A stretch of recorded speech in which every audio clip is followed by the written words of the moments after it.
Hello everybody and welcome to the Drydock, episode 154. This week the questions are taken from guide 211 on HMS Charybdis and on the video about the refit of HMS Hood, what might have happened had she survived. So, let's get on with questions.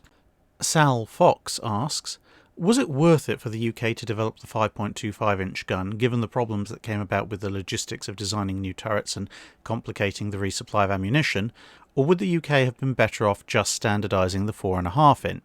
Now, I have talked about this before, but adding a few additional points to the discussion. With hindsight, it is fairly easy to say that, yeah, they probably should have just standardised on the 4.5-inch and kept going with that. Indeed, one of the original drafts of the King George V design did use 10 twin 4.5-inch mounts instead of the later 5.25-inch development. But at the same time, you do have to remember that in the context of the time period, i.e. the early 1930s when the gun started to be developed, they didn't know per se that in future conflicts, the secondary batteries of battleships were very actually unlikely to be engaged in fending off enemy destroyers, or that fire control advances would get as good as they did towards the mid and latter parts of World War II. So the desire for this heavier shell to stop destroyers more adequately, perhaps with a single shot rather than the multiple hits the 4.5 might need, did make a certain amount of sense. The other thing, and this was borne out during the conflict, was that the 5.25 did have considerably greater range than the 4.5. So whilst in most instances, yes, standardising on the 4.5 would have been a good idea, the one place I can see it perhaps not being such a good idea would be on the Didos themselves when they're operating in the Mediterranean, because the 5.25 had enough range and enough hitting power to allow the Didos to operate alongside the Arethuses, the Leanders and the Towns as a small light cruiser when it came to facing off against the Italians.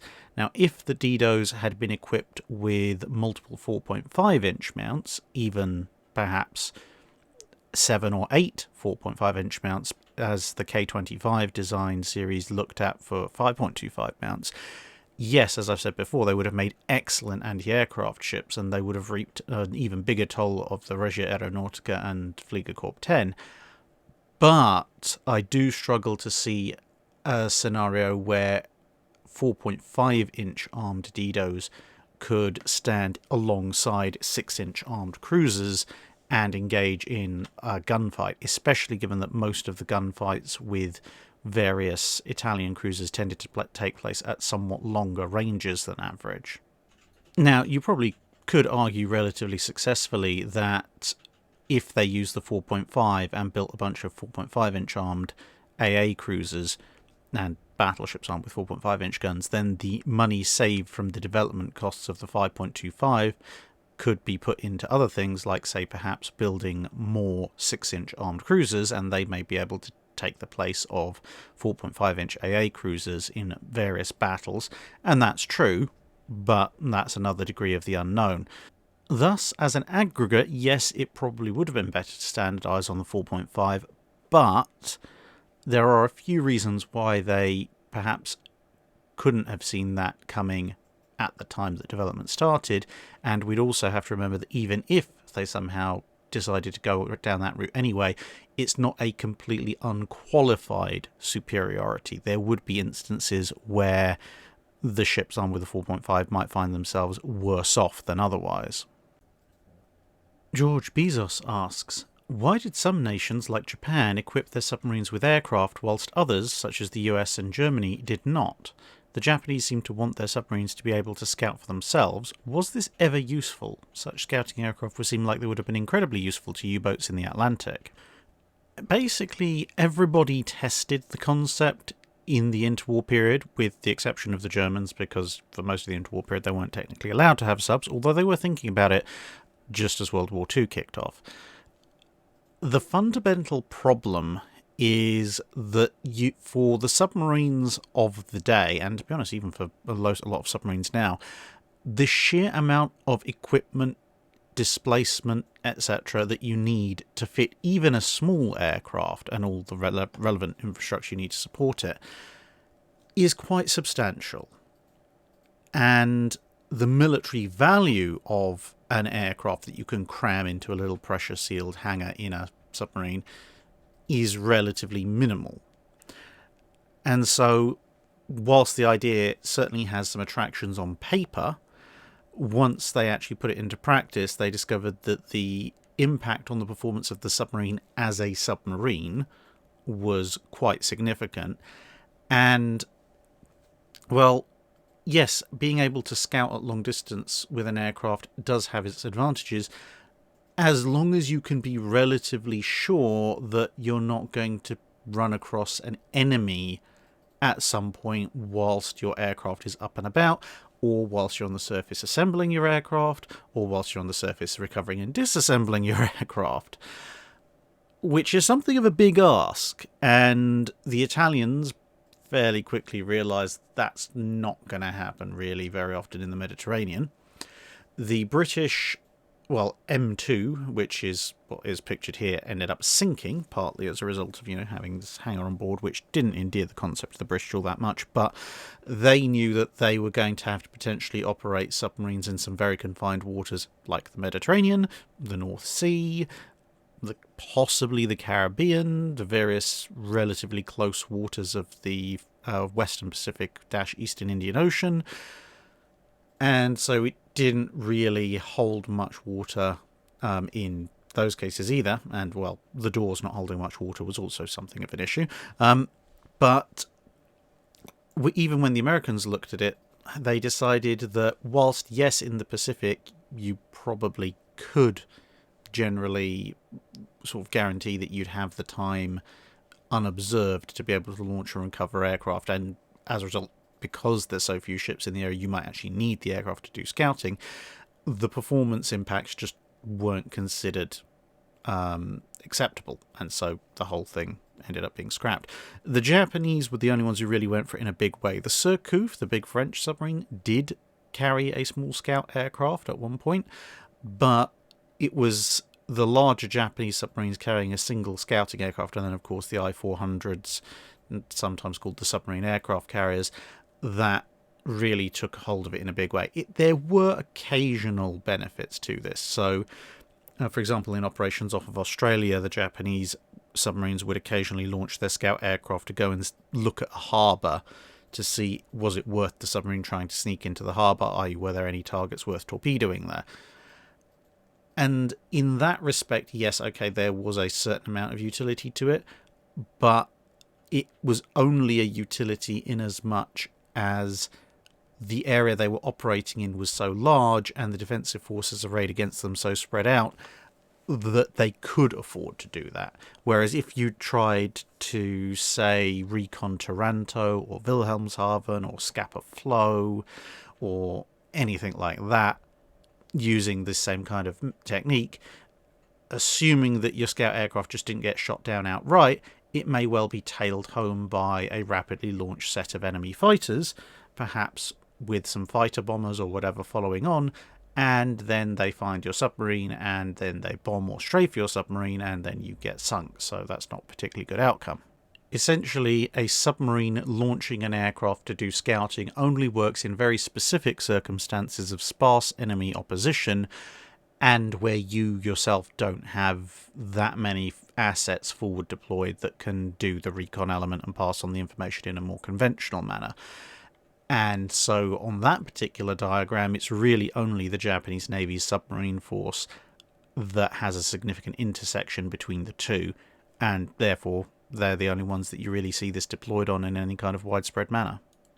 Jeff Bybee asks, where did German blockade runners get their cargo from?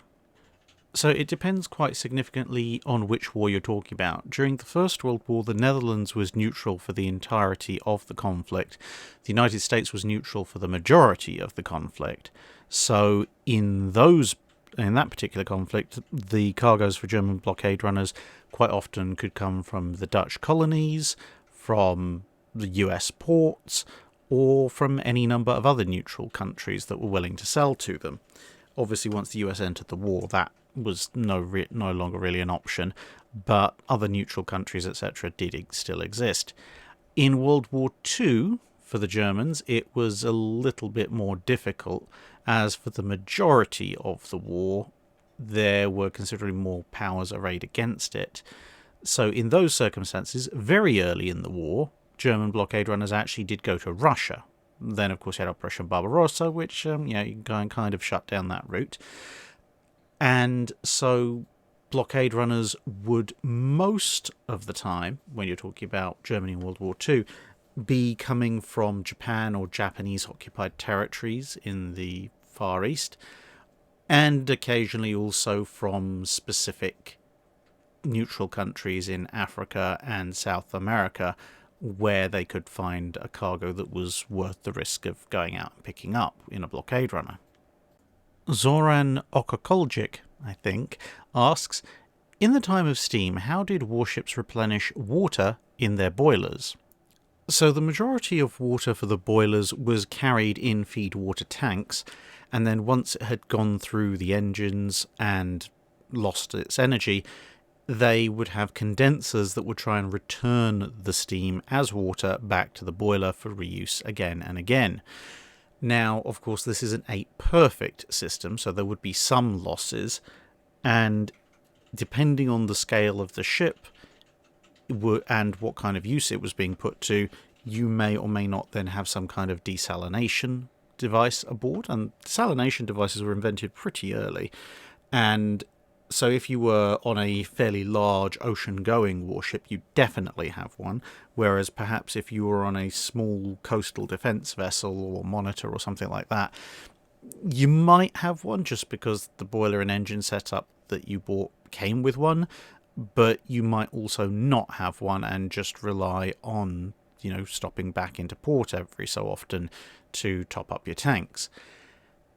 And even for a warship at sea, if you ended up going through boiler water at a rate that your condensator couldn't keep up, you would obviously have some problems. You either have to reduce speed and overall usage of the engines to try and get your feed tanks topped up again, or for very short periods of time you could try and run on seawater. It wasn't great, but if your condensator broke down and you were running low on normal feed water, it was generally seen as better to adulterate some of that clean feed water with some seawater to build up volume with relatively minimal build-up than run out of all your fresh water and then be forced to just use raw seawater in your boilers, which was a very good way of killing the engines and the boilers very, very quickly.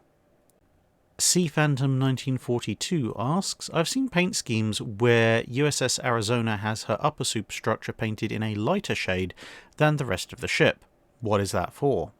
So I'm not so sure about Arizona herself, but what you may be referring to more generally is this Measure 22 camouflage, where the hull is a significantly darker colour than the superstructure. And there are similar versions of this, although not using exactly the same colours, that you see in other navies like the Royal Navy. The reason for this is to do with where the Navy thinks the ship is going to be spotted in terms of relative distance from your target. So the sea, generally speaking, is a darker colour than the sky. But if you think your ship is going to be so close or at such a distance that effectively someone who looks at their ship is going to be seeing pretty much the sea behind it, i.e. pretty much a medium range, then really your camo should reflect the background sea colour, and then you'll blend in. So Measure 21 camo, for example, which an all-over dark blue, is a good example of this. However, with Measure 22 and other similar camo colours, the idea is that if a ship is going to be spotted slightly further away, normally, i.e. at or near the horizon, well, then if you paint the ship in entirely some kind of darker grey or darker blue to blend in with the sea, people might miss the hull, but they'll probably spot the dark superstructure on the light background of the sky. And likewise, if you paint the ship in entirely a light colour, you will perhaps not see the upper works of the ship against the background of the sky, but you'll probably notice the weird light shape in the darker background of the sea. This measure tries to combine the best of both worlds, so the darker camouflage on the lower part of the hull, will hopefully blend in with the sea, and then the lighter camouflage, which in some cases covered some upper parts of the hull but generally would definitely cover the gun turrets and the superstructure, would hopefully then blend in with the sky, and that, in theory, would help keep your ship concealed a little bit longer or not spotted for a little bit longer, as opposed to a single overall colour. Someone who goes by either some Japanese or Chinese letters, which I have had no luck in translating, asks, I've noticed that many keel blocks and props at dry docks used wood even up to the World Wars and in some modern dry docks. Are there any benefits of using wood and timber compared with other materials, or was this more about tradition? It's still a very common practice these days in all sorts of applications, but particularly in keel blocks in dry docks. Now, there are a number of advantages to this. For one thing, wood for its size is generally less dense than steel, so a big wooden block is easier to maneuver around. And this is one of the things you've got to remember. Ships exert an awful lot of force because they weigh a lot. And so it's not even strictly about the strength of the keel block, although that is a factor. The simple fact is, yeah, you could get a keel block made of steel that is considerably smaller in volume than one made of wood, but then all of the force exerted by that section of the ship is going to be resting on a much smaller area, and of course for every action there is an equal and opposite reaction, and thus a equivalent strength steel keel block may very well just punch a hole or a depression or a dent straight into the ship. Whereas with the load more spread out over a larger area with a wooden keel block, that hopefully doesn't happen. And if it does happen, the wood is more likely to deform than the keel of the ship is. And if you make a larger steel keel block that's got the same kind of surface area and therefore has the same kind of properties in terms of, not punching dents into the ship you're trying to suspend, then it's going to weigh an awful lot more than a wooden one. So wood just has the advantage there. Secondly, there is the thing that, wood floats. So if the dry dock is flooded for whatever reason, then wooden keel blocks that are left over will helpfully pop to the surface instead of staying underwater, where they might then rip a hole in the ship as it's moved out again. Although the flip side to that is you do have to tie down or weigh down the keel blocks before you flood the dry dock to let a ship in, because otherwise, they will float to the surface, which kind of ruins the whole point of everything. But also, due to their material properties, wood is far less vulnerable to expansion and contraction when heat is involved. And that can be quite important, because when you consider how much weight is bearing down on keel blocks or on posts that are keeping the ship from toppling over, if you have them made of wood, and let's say during the day it's incredibly hot, and then at night it's incredibly cold, or perhaps one side is in the sun and the other side is in the shade or whatever, then anything will expand and contract. But wood, because it is a bit more compressible, will be the thing that does the expansion and the contraction. So if it gets a little bit tighter because it's expanded and it's pressing against the ship, then the wood will deform. Whereas if you use steel for that, then as that, let's say, steel propping rod or beam expands, it's just going to punch a hole into the ship, or it's going to start flexing and warping if it's propped up against a frame that won't give. And finally, wood is a lot easier to reshape than steel.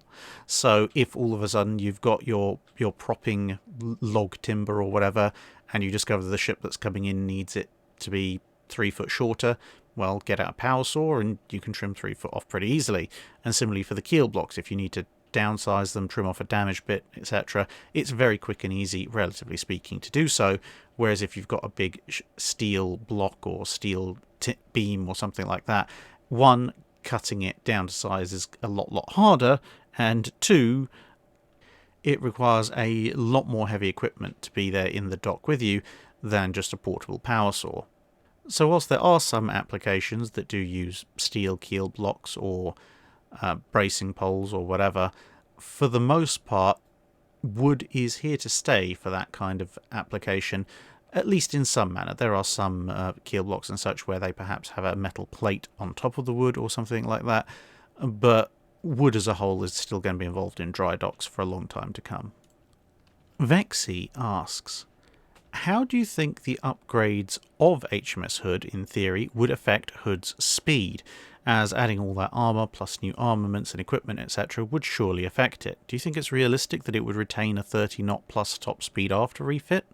Well, the advantage of refitting Hood is that you would have to replace the boilers and engines. They're pretty much at the end of their service life on Hood as it is. So if you're doing this extensive rebuild, you might as well replace the power plant as well, unless you really want an expensive broken down ship. And the amount of increase in power density of new power plants available in the early 1940s as opposed to the systems that have been put into Hood in the late 1910s is quite considerably more.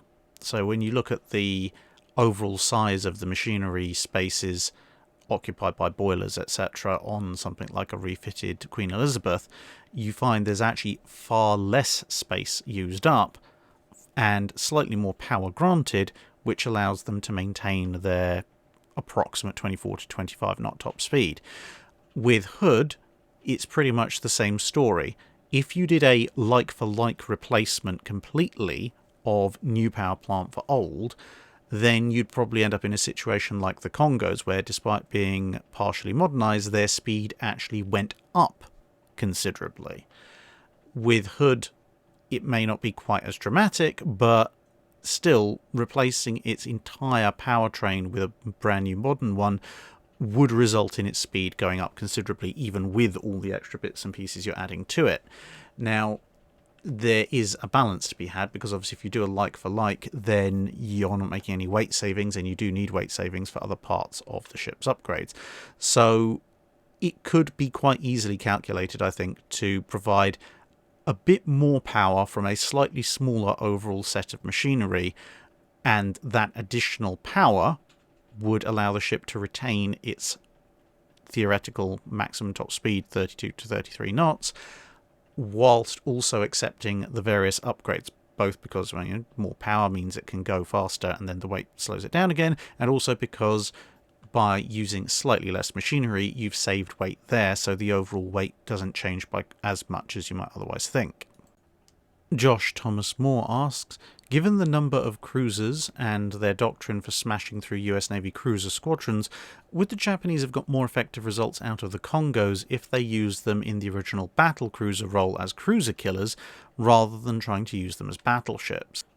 Yeah, I mean, unless you're Hiei, but to be honest, even with Hiei facing pretty much the worst case scenario for a Kongo class, point blank range where 8-inch guns can actually affect her through her armour, and where she's surrounded by multiple enemy cruisers, and she's accidentally deliberately depending on how you view the exact circumstances of the engagement, got the wrong kind of shells loaded. Even then, she doesn't go down immediately, and she does put quite a lot of damage on the enemy cruisers that end up trying to challenge her. So yes, the Kongo class would have been excellent at killing cruisers, and they did prove that they were more than capable of doing this. The problem that the Japanese have is carrier escort. Now, whilst the British and the Americans were content for a while to allow their carriers to go either unescorted by capital ships, or in some cases, in the British case in the Mediterranean, escorted by slower ships, and then the carriers just breaking off at speed for fly-tops, the Japanese were not willing to have their carriers without any escort at all, for the most part.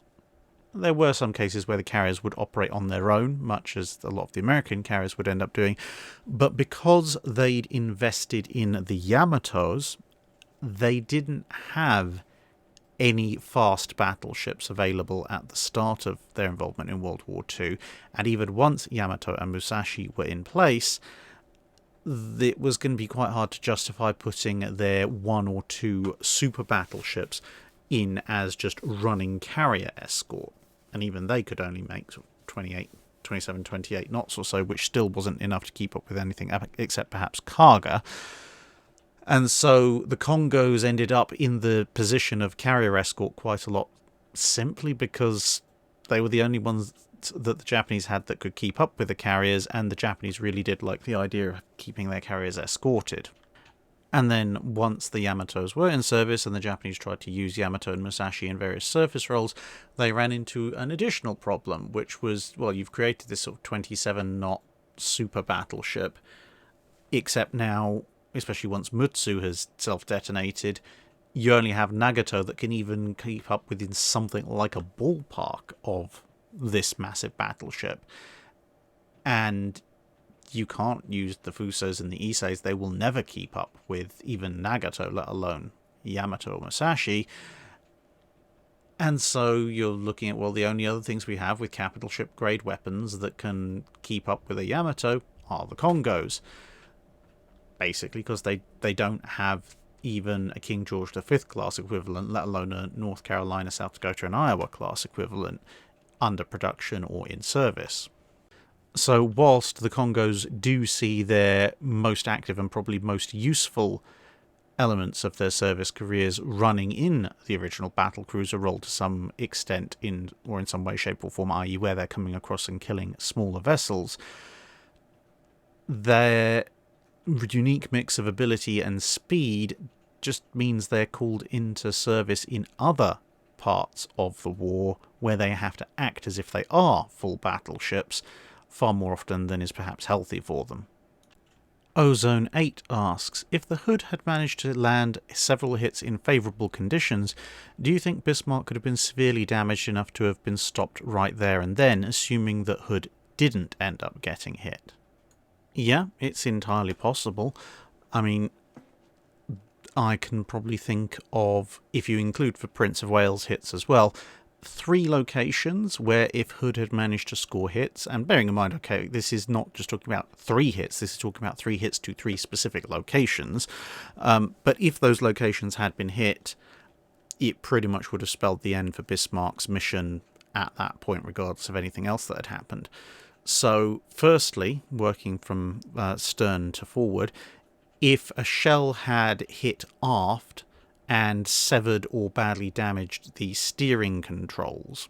Now, the actual steering equipment was somewhat protected, not enough to stop a 15-inch shell, but even the equipment that and the communications cables, etc., that transmit to that equipment, if those had been disrupted, or indeed if the shell just come in and totaled the steering equipment anyway, well, if you can't steer, then there's no real point in continuing your mission, even if you could rig up some kind of auxiliary steering, limited maneuverability, and you are very definitely wanting to go home.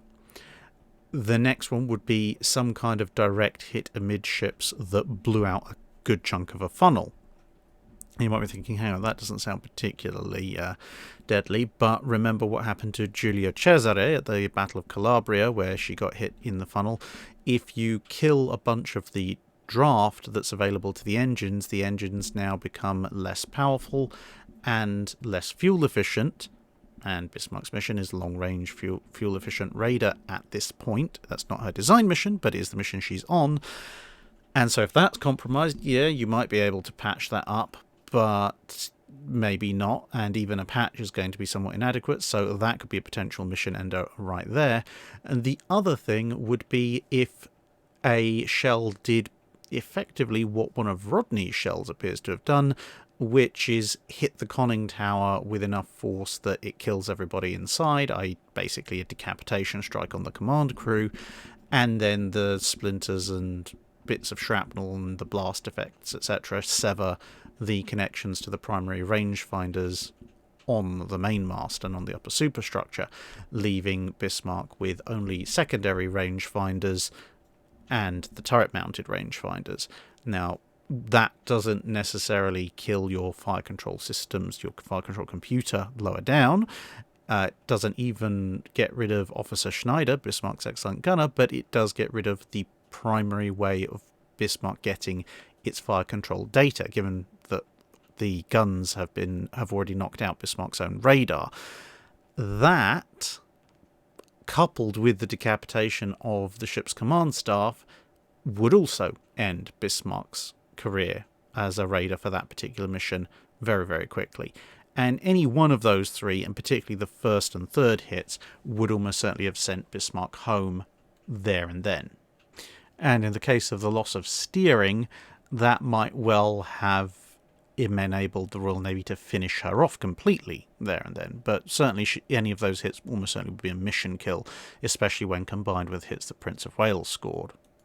GHK364 asks, regarding the turn that Hood was starting in the previous video, i.e. the one on White Blew Up, it was mentioned that this turn was also going to unmask the rear turrets. In the video, some observers from Prince of Wales are quoted as saying that at least one of the rear turrets had fired before the explosion occurred.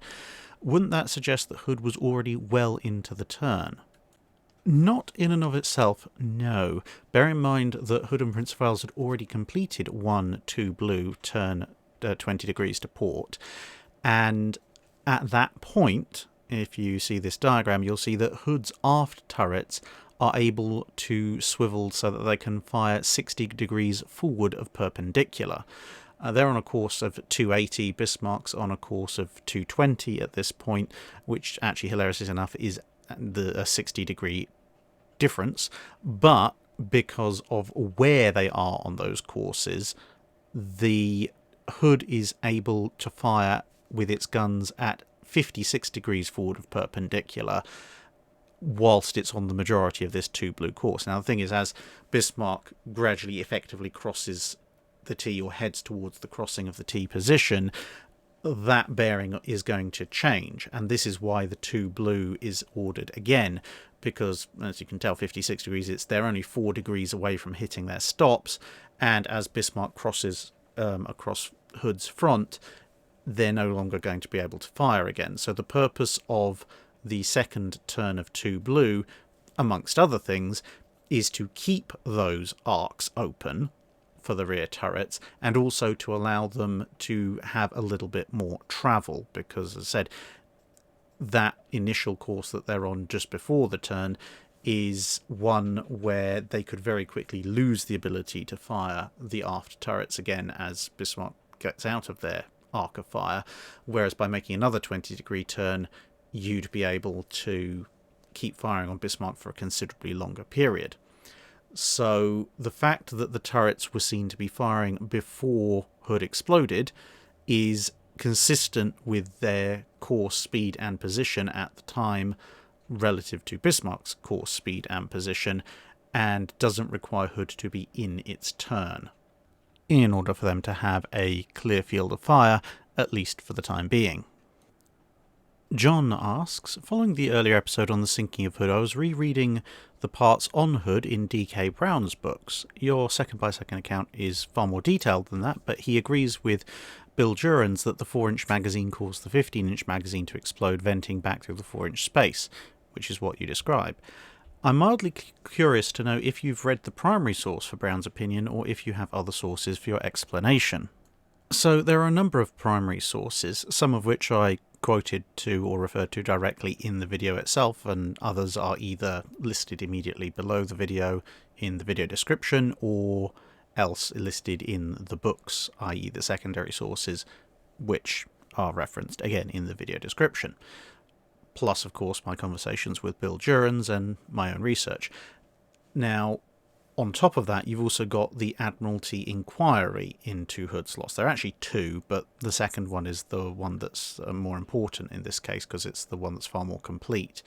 And in that, which is Admiralty document ADM-116-4351, the report on the loss of HMS Hood, partway through the report, following the interview of expert witnesses, they actually point out that their conclusions were, 1, that the sinking of Hood was due to a hit from Bismarck's 15-inch shells in or adjacent to Hood's 4-inch or 15-inch magazines, causing them all to explode and wreck the aft part of the ship.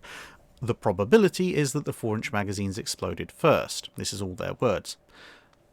And then they rule out the torpedo warhead detonation and the fire on the deck and the 4-inch ammunition further up being involved. But basically, it's the Admiralty's conclusion, as you just heard, that they think that the probability is the 4-inch magazines exploded first as the result of a 15-inch shell hit, and that touched off the other 15-inch magazines aft. And there's more detail in the rest of the report, which you can see them back and forth with the expert witnesses coming to this conclusion. Now, what people have done over the years since, especially Bill Churins, to whom, once again, I must say a huge thank you for his help with that particular video, is take a look in even more detail and forensically break down the possibilities of how the shell got there, what the effect would have been if the 4-inch magazine exploded, how that set off the 15-inch magazine, and how that accounts for what was seen. And again, as I went through in the video, it's pretty much the only thing that matches the accounts of how Hood exploded.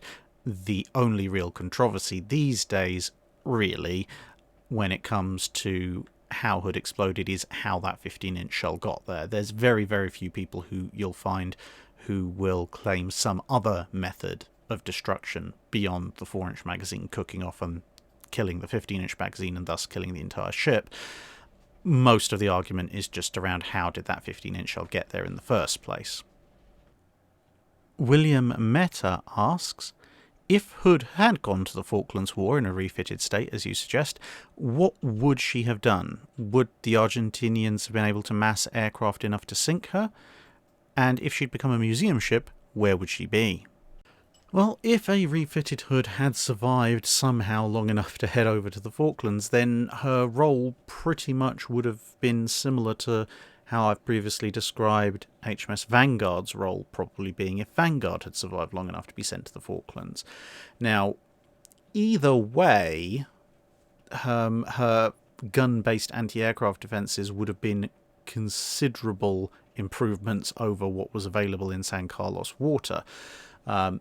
Whether she still had 40mm weapons of some kind or another, obviously more would have helped, yes, but even without them, the 5.25s, just the sheer number of them, apart from anything else, would have been quite useful in tracking and taking pot shots at Argentine aircraft coming down the Straits, or San Carlos water. And if she'd had a similar refit to the one I've tentatively suggested for Vanguard in the past, where the 5.25s are pulled out and replaced with twin auto 3-inch weapons, then they would have been even more effective, especially considering that by that point they probably would have closed up Hood's hangar and catapult section, so you could have fitted even more twin 3-inch aboard, which would have been quite fun and hilarious. As for whether the Argentinians could have massed the aircraft necessary to kill her, it's possible, but considering that the Argentine aircraft were carrying 1,000-pounder general-purpose bombs and 500-pound general-purpose bombs, I don't think so, because Hood in a refitted condition would have been built to account for the possibility of being hit certainly by 500-pounders and protected probably also against 1,000-pounders. Now, okay, they would have been envisaged as being dropped from high-level aircraft in level bombing or potentially from dive bombers, perhaps not necessarily from fast-moving jets at low altitude, but then again, a fast-moving jet at low altitude dropping a bomb, and bearing in mind the 500-pounders were supposed to be parachute retarded anyway, actually works in Hood's favour, because they're either going to come in up against the side and smash into the armour belt, which, I mean, it's not an armour-piercing bomb, it's a general-purpose bomb, it's probably just going to smear itself prettily along the side. Or if it does go over the armour belt and hits the armour deck, then, well, it's probably going to skip off and possibly detonate inside the ship, possibly not. And whilst that could do damage to the ship, assuming that the aircraft survived long enough to, get in a decent bomb run, it's not going to kill the ship. It might cause a lot of issues in the upper works, but the overall watertight integrity of the ship I don't think is going to be compromised in any significant way. So I don't think she would have fallen victim to mass Argentine air attack, basically because it's the kind of attack she would have been designed in part to withstand, even if by circumstance rather than directly. And also, as I say, regardless of whether she's got 5.25s or auto 3s, the chances of an Argentine aircraft or multiple Argentine aircraft actually massing enough to get a decent strike in on her is pretty remote.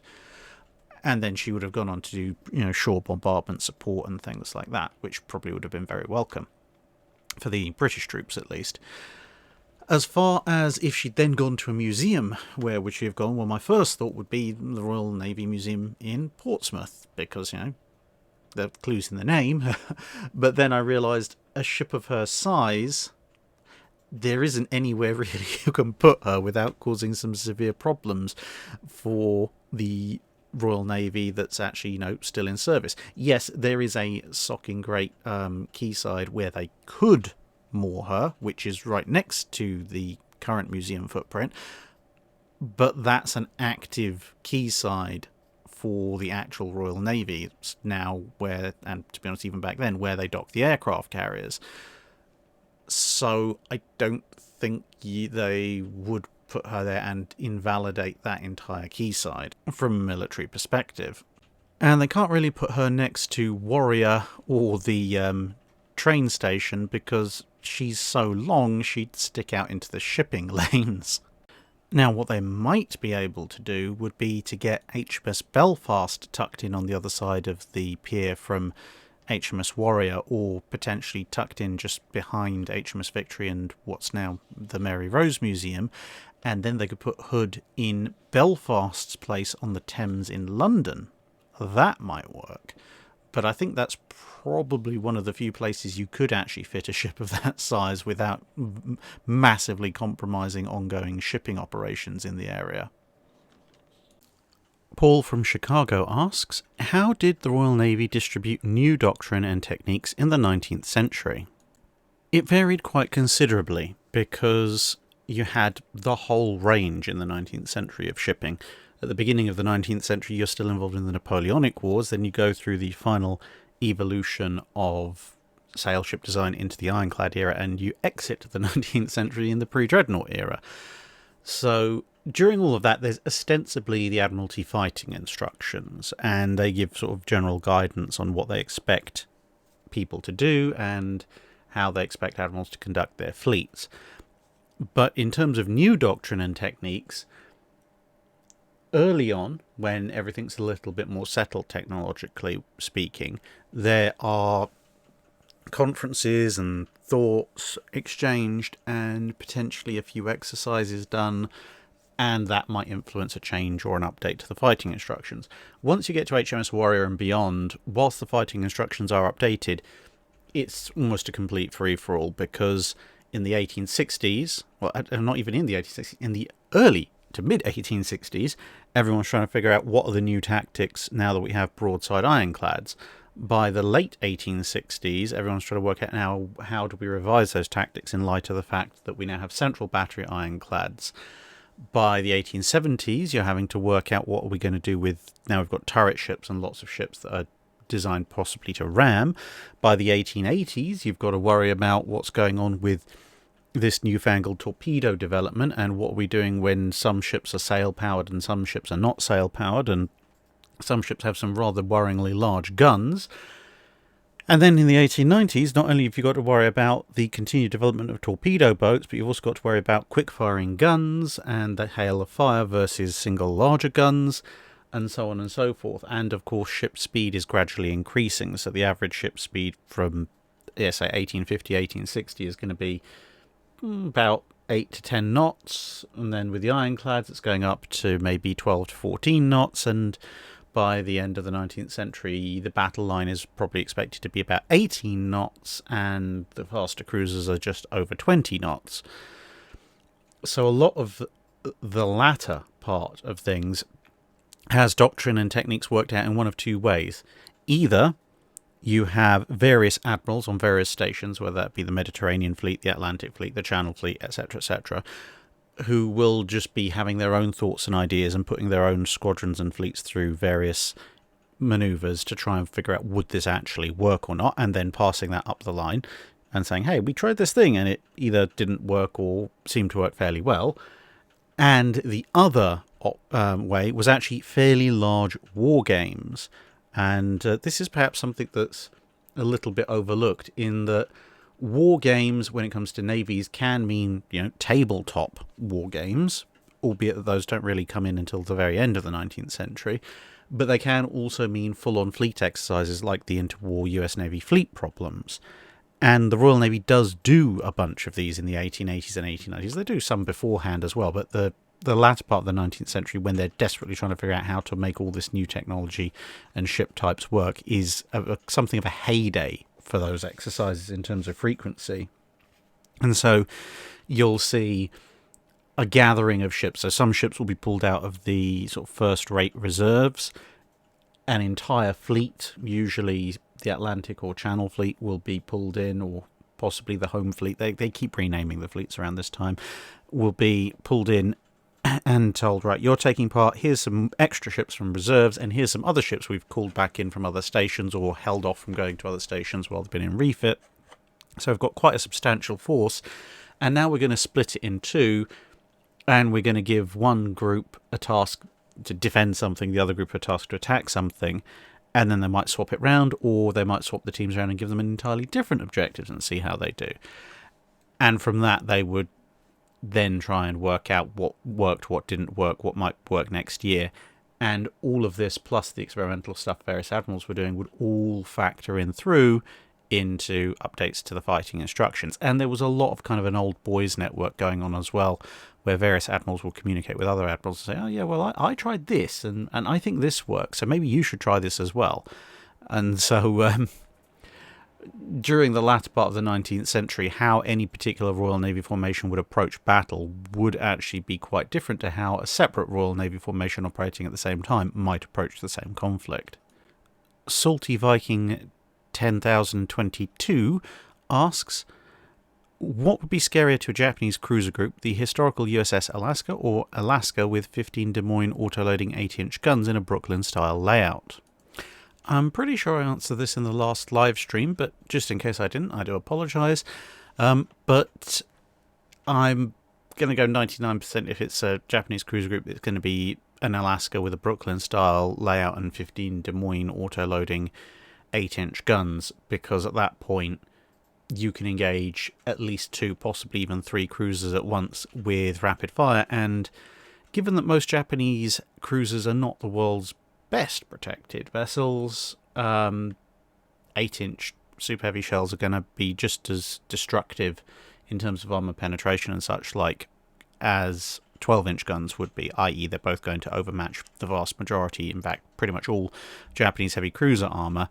And so the ability to engage and put down 2 to 3 cruisers at a time with the 8-inch rapid fire is going to be considerably scarier than obliterating them one by one with salvos of 12-inch.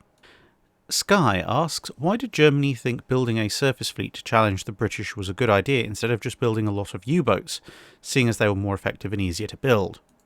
It depends which World War you're looking at. For World War I, no one had the faintest clue how effective U-boats or submarines in general would be in a future war, because they'd never been used in any kind of large-scale war at that point. And as with almost everything else, submarines were of rapidly advancing technology. The submarines of 10 years before, so the submarines of 1904, would have been practically useless on the high seas. The submarines of 1914 through 18 were somewhat more effective. But no one was to know that, especially considering, of course, initially the U-boats were trying to play by what the rulebook said they should be, which was cruiser rule warfare, which they weren't particularly suited for. So in World War I, building a surface fleet made a lot more sense because at least you knew how that worked and how effective it would be. And also, when you're building, in terms of building up a full-on surface fleet, as I say, the battleships that you build in 1908, 1909 are still going to be reasonably effective in 1914, 1915. The U-boats you build at that point are almost certainly going to be second-rate or third-rate vessels by the time World War I breaks out, because of, that's just how fast things are changing in the U-boat field. When it comes to World War II, as I've said before, the Kriegsmarine was not built with the primary intention of challenging the British. The Z plan was conceived as a way of trying to challenge the British, but the Z plan was never accomplished. The German naval building program of the 1930s, such as was actually completed, was primarily designed around the idea of fighting the French. And the French were a nation, at least on paper, that a Kriegsmarine build-up of the size that they historically had might just be able to overcome or at least challenge and dominate for select portions of sea control, and also France is less dependent on imports.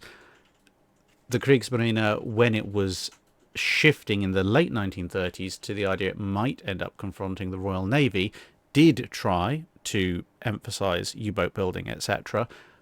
But, when your strategic objective is not to challenge the British, you don't build a fleet to fight the British, because in the 1930s that would involve a tremendous amount of expense and industrial capacity that Germany didn't have available, and was not congruent with the war aims of Germany at the time. Daniel Silverthorne asks, where would you put Admiral Beaty to prevent his interference at Jutland, but to not negatively impact his earning prestige in order to further his career? Would it have been possible to, say, place him in command of the Mediterranean fleet instead?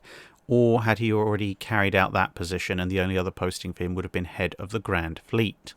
Now, this is an interesting one, because Beaty had never held a fleet or squadron command prior to being given command of the 1st Battlecruiser Squadron in 1913. Before that, he'd simply been a battleship captain. So that is probably where you want to make the intervention, because once he's got command of 1st Battlecruiser Squadron, once the Battlecruiser fleet is formed, it's going to be very difficult to justify why you're not giving him command of the Battlecruiser fleet. Now, given that he'd previously only had experience with cruisers and battleships, then in March 1913, potentially the way to give him a position that's a step up from that, but without putting him anywhere near the battle cruisers, would be to give him command of one of the latest battleship squadrons in the Royal Navy. So, for example, maybe giving him command of the battle squadron that contains the Orions or the King George V's, the World War I ones, that is. And from there, perhaps commensurate with, him becoming, in real life, the admiral of the first of the battlecruiser fleet, potentially you could then bump him up to where Admiral Evan Thomas historically would be, as commander of the 5th Battle Squadron. So again, you're keeping him away from the battle cruisers, but in terms of prestige, you're giving him command of the squadron that contains the Royal Navy's fastest, latest, and most powerful battleships. So that would still be commensurate with his expectations. Now, the only thing in terms of gathering prestige for his career, he might get a fair amount of prestige for his career from Jutland in that role, because he, if nothing else, is much more likely to go chasing after the battle cruisers faster than Evan Thomas did, because of his somewhat disregard for obeying signals, as well as not actually sending them properly. But anyway, so this is where you might run into a few problems if you want to try and keep his career going at the same level, because as and when Jellicoe is moved on from being commander of the Grand Fleet, whilst the admiral in charge of 5th Battle Squadron might well be in the running, the commander of the battlecruiser fleet, especially if the battlecruiser fleet has done somewhat better than it did with Beaty in command historically, would also be a fairly strong candidate for the position. So he may then be moved to be commander of the battlecruiser fleet, or he might, depending on lobbying, political connections, etc., he might make it as commander of the Grand Fleet. But that's a little bit dicey. But if he does, then obviously the rest of his career remains undiminished. Ferris asks, who would win in a one-on-one fight? USS Lexington if she retained her 8-inch turrets, or the Japanese cruiser Mogami after her conversion to a seaplane carrier, assuming that neither ship has its air complement on board?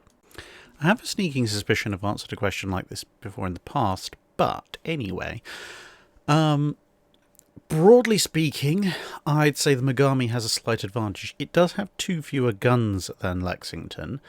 However, it can bring those guns to bear on considerably wider bearings. The Lexington is restricted, if it wants to have a full broadside, to pretty much the broadsides, whereas Mogami can bring its 6 remaining 8-inch guns to bear on any bearing forward and a fair few bearings looking a fair distance aft. Mogami is also a slightly smaller target. Lexington is a fairly large target, and Mogami is a bit more manoeuvrable as well. Mogami also has its torpedo launchers still with it, so it can launch torpedoes at Lexington as well as use its guns.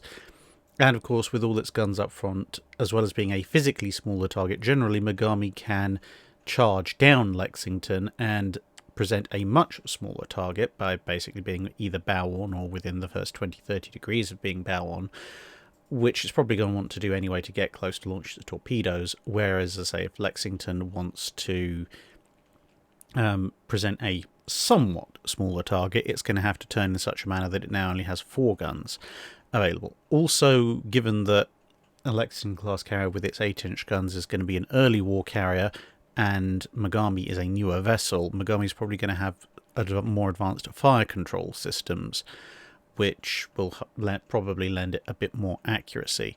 And finally, of course, whilst both sides are very vulnerable to the other's 8-inch shell fire, there's a lot more of Lexington that could potentially be hit and or set on fire repeatedly by bombardment from Mogami that could cripple Lexington's ability to fight back, as opposed to aboard Mogami. Now, granted, a salvo falling in and around Mogami's bow is probably going to wreck a lot of its gunnery capability, but it still has its torpedoes, whereas a hit in or around Lexington's cluster of turrets and bridge structure by a salvo from Mogami will render it near incapable of fighting back. So overall, Mogami has the advantage, but Lexington's got enough firepower that if it gets a couple of lucky hits in, it could take it. Admiral Tiberius asks, would you consider the Dahlgren guns to be the ultimate evolution of the muzzle-loading cannon? I would say that depends on where you draw the line between muzzle-loading cannon and everything else. If you define a cannon, for ship's purposes, as muzzle-loading and also smoothbore, then yeah, pretty much the Dahlgren guns are the ultimate expression of that kind of weapon. If, however, you are slightly broader with your definition and just go for muzzle loading as opposed to breech loading, then you get into that rather murky area of the muzzle loading rifled guns that the Royal Navy used in the 1870s after the failure of early breech loaders. And at that point, the ultimate evolution, if you count it as just purely muzzle loading, would probably be the 17.7-inch 100-ton muzzle loading rifled guns that you see on the Italian ironclads of the period, and then, because the Royal Navy got in a bit of a panic about them, stuck on various places all over the empire, including, of course, famously where one still survives, Malta. And finally, Send Penguins asks, the use of Shinano as a support carrier is often described as a unique concept never repeated by any other navy. However, the role seems to be precisely the same role for which HMS Unicorn was designed, and the question, therefore, that I have is this a case of the roles of the two ships being more similar than many people realise, or is there some aspect of scale involved that makes the similar-sounding roles very different? So the extra fun part about this is that the Unicorn had a couple of successors, Perseus and Pioneer, in the aircraft maintenance carrier role. So we have something of a quandary in that the British appear to have built 3 separate carriers that were similar ostensibly to Shinano. However, with that said, there are a few differences. The main one is that as designed and as eventually used, Unicorn and her successors were exclusively for the purposes of carrying aircraft to resupply frontline carriers and maintaining and repairing aircraft that had been received in a damaged state from frontline carriers. So they were entirely supposed to be acting in a support role, whereas Shinano, as designed, was to do that role, but because of her great size, also carried what was effectively a small carrier, a light carrier's worth of actual combat aircraft. So she was kind of capable of running her own strike missions and running her own combat air patrol, etc., as well as doing the support and maintenance role for which Unicorn, Perseus and Pioneer would be configured. So they are very similar, but I would, I think, argue that Shinano's concept is somewhat unique compared to the others, because Unicorn and then Perseus and Pioneer, whilst Unicorn did end up on the front lines occasionally, as designed and once properly fitted out as a support vessel, was never supposed to be right up on the front lines. She was supposed to be hanging back and ferrying aircraft to and fro. Whereas Shinano, with her massively armoured flight deck and her organic air group, was kind of supposed to be operating with the main fleet, but supporting the other carriers as well as doing her own bit there. So similar roles, but Shinano's a little bit more of a frontliner, therefore, yeah, probably a slightly unique concept. And that brings us to the end of this week's Drydock. Thank you very much, everybody, for listening. No real channel admin this week, mainly because if you were listening to the previous Drydock, I have spent the entire week away in Jersey on a field research trip, so I don't know what's going to happen in this what at the time of recording is the forthcoming week. Apart from, I'm sure something will have happened with some minor European football tournament or something or other that will have either made people very happy or very angry, depending on the results and depending on what country they're in. But nevertheless, unless you have heard reports of some spectacular fireball accident on the Saturday immediately preceding the release of this video, I should hopefully be back home safe, sound and snug as a bug in a rug in mainland UK, and so obviously service will continue as normal, and hopefully later in the week you'll hear a bit about the 250k subscriber competition. Other than that, thanks very much and see you again.